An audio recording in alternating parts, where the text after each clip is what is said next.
ሰላም ሰላም ዛሬ የሰባተኛ ክፍል ማቴማቲክስ ሶስተኛውንና የመጨረሻውን ክፍል ዩኒት 1 ይዤላችሁ መጥቻለሁ። ኦፕሬሽንስ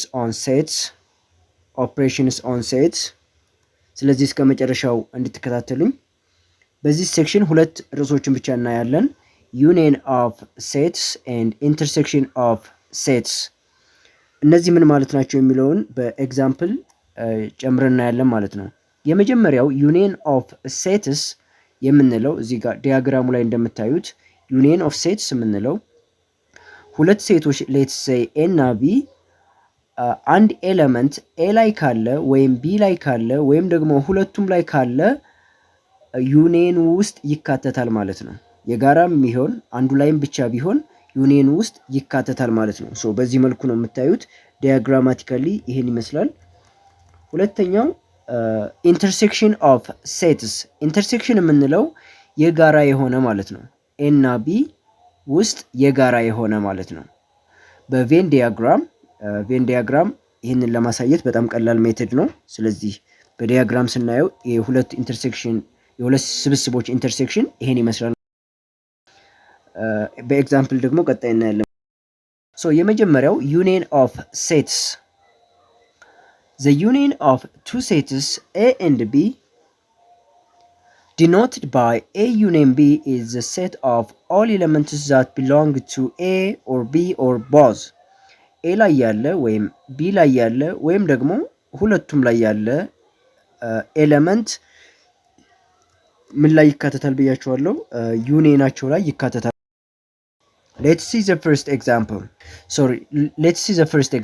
The first example says if A equals 3, 4, 5 and 6 and B equals 4, 6, 8 and 10 find A union B.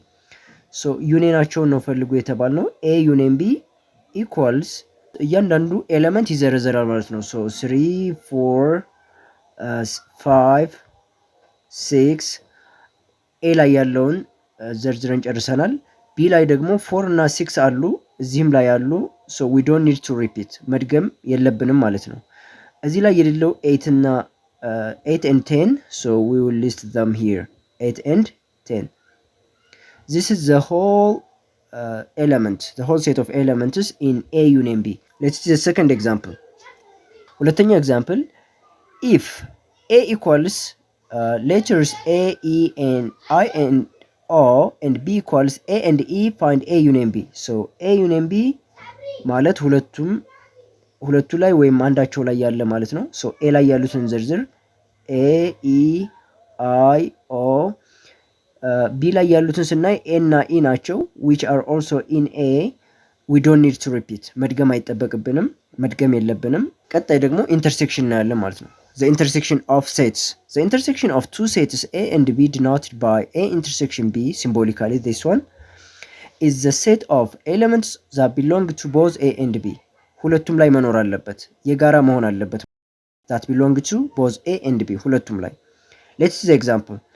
If A equals 3, 4, 5 and 6 and B contains 4, 6, 8 and 10, find A intersection B. So A intersection B, symbolically we write this one. Let's list out common elements, the intersection.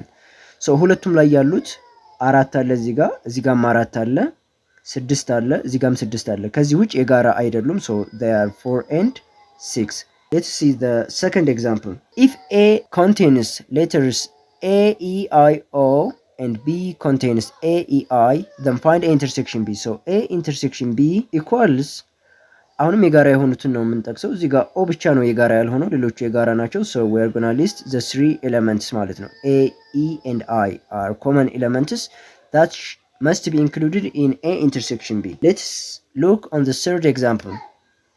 If A contains the sets 1, 2 and 3 and B contains A, E, I, find A intersection B. So A intersection B የጋራ የሆኑትን ነው የምንጠቅሰው። What do you see in common? There isn't any element that's common to both A and B. ለኤም ለቢም የጋራ የሆነ ምንም ኤሌመንት የለም። So A intersection B ባዶ ስብስብ ይሆናል ማለት ነው።